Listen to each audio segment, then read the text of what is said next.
Welcome to the Walter Weyburn Music Channel. Y'all, I've got a lot of music on this channel. I've got several songs that I've written myself on here. Some songs that some friends has written for me to record. And then there's also a lot of cover songs on here that I recorded. Okay, this channel was supposed to be for my music. Of course, some of you may know that I came down with stage 4 throat cancer.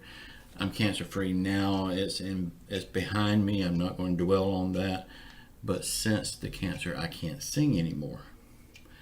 That was my life. I mean, and it was taken away from me. I can talk.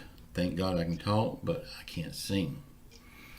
I can get one or two lines of a song out and my throat is hurting so bad I just can't do it no more. So I figured what I would do here now, I'm going to keep this channel, I'm going to keep all my music on here, and I've got a lot more music that I will upload here that I did back then. But I've got a lot of country music stories that I can share with y'all on this channel. Things that's happened to me, things that I've experienced in the music business, things that I've experienced with big name stars, and I will share those with you. Right now I'm going to share a story with you about the night I made Hank Williams Jr. cry. Not really proud of it, but I was only about 15 years old. I may not even been that old, I'm not sure. But anyway, in Georgiana, Alabama is where Hank Williams Sr. was born and raised. And then Hank Williams Jr. was raised there too.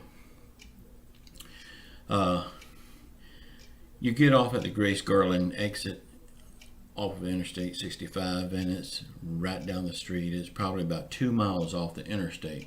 You'll see all the Hank Williams property that they grew up on, a big cow pasture out there. Right across the street from that is a little white country church that his mama played the piano at and he sung at as a child. You can see all the mailboxes. It's like an old country street road. All the mailboxes down that road has got Williams' name on it.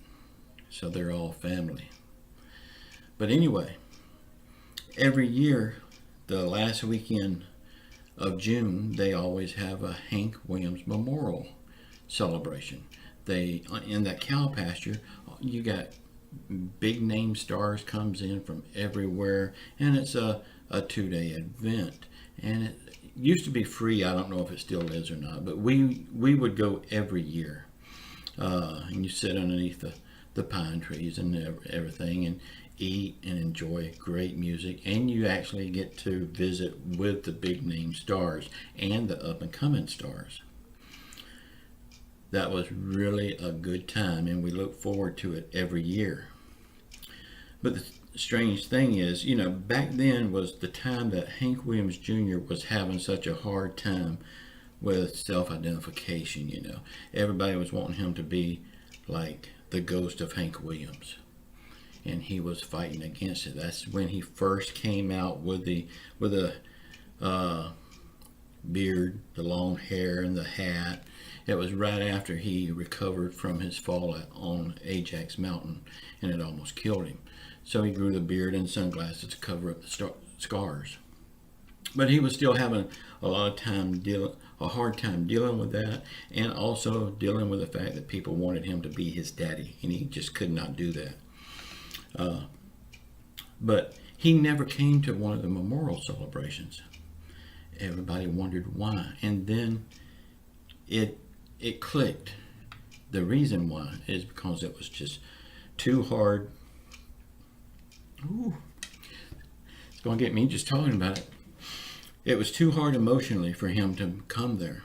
But one year he did come there, and from getting off the interstate to that property is less than 2 miles.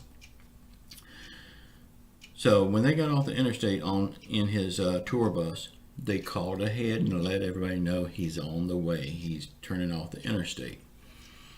It shouldn't take no more than about 10-15 minutes to get there. Well, 2 hours passed and he wasn't there yet. So they radioed and they said they're having bus trouble. They'll be there shortly. About another 2 hours passed before they actually pulled up. Then the bus just sat there for about an hour before Hank Williams Jr. got off the bus. Come to find out, he was having trouble dealing with going home. That was the home that he grew up at. He was having so much trouble they had to pull off the roads for him to regroup.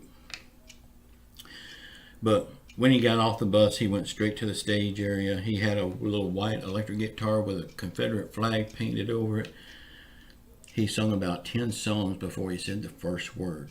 Of course, the first song was Sweet Home Alabama. He did a heck of a show. Well, the weekend passed on, and came home. A few months later, here in Pensacola, Florida, where I live, he was going to do a concert at the Bayfront, it was the Pensacola Municipal Auditorium. Then they tore it down and built another one now. But he was going to do a show there, and me and my brother went. My brother was about 18. I think I was about 14 or 15. But after the show, they said anybody wanted an autograph, come to the side of the building where the bus is, and he would be standing at the steps of the bus to sign autographs. Well, of course, me and my brother was like the first out there. I mean, we booked it out there. We got in line, and when he came down from inside the bus, I guess he went in there to get a drink or something, I don't know. But when he came down to the steps to sign autographs, me being a kid, I wasn't thinking. I said, are you going to be at your daddy's memorial services next year? When I said that,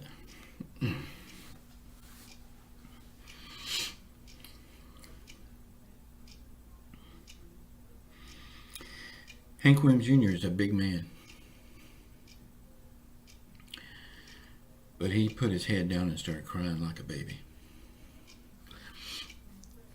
And if you know who his manager is, it's Merle Kilgore, which is also a big country star. He's also a friend of Hank Williams Sr. Well, Merle Kilgore was standing beside him at the steps of the bus as a guard, But when that happened, he signed our autographs. Merle Kilgore put his hand on my shoulder and he let me know it was time for me to move on. He didn't say anything out of the way to me. He just let me know it was time to move on. So we left. And that night, it's haunted me forever. Of course, I was 14, 15 years old. I knew no better. I didn't know it was going to hurt him that bad, but it did. But I don't think he ever went back to the memorial celebrations. We fell out of going a few years later, but for about 10 years there, we went every year, and we look forward to it. But that year that he went, man, that was the talk of everybody. I mean, he put on one heck of a show. But yeah, that was the night I made Hank Williams Jr. cry, and to see that big man put his head down and cry like that was something else.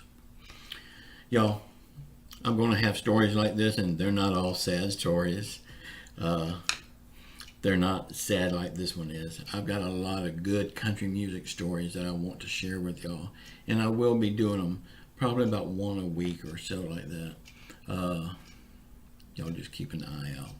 Please subscribe to this channel. Leave me your thumbs up. Leave me your comments, and share it out to your media, to your social media. And just know, I love you all. Until the next time, ciao.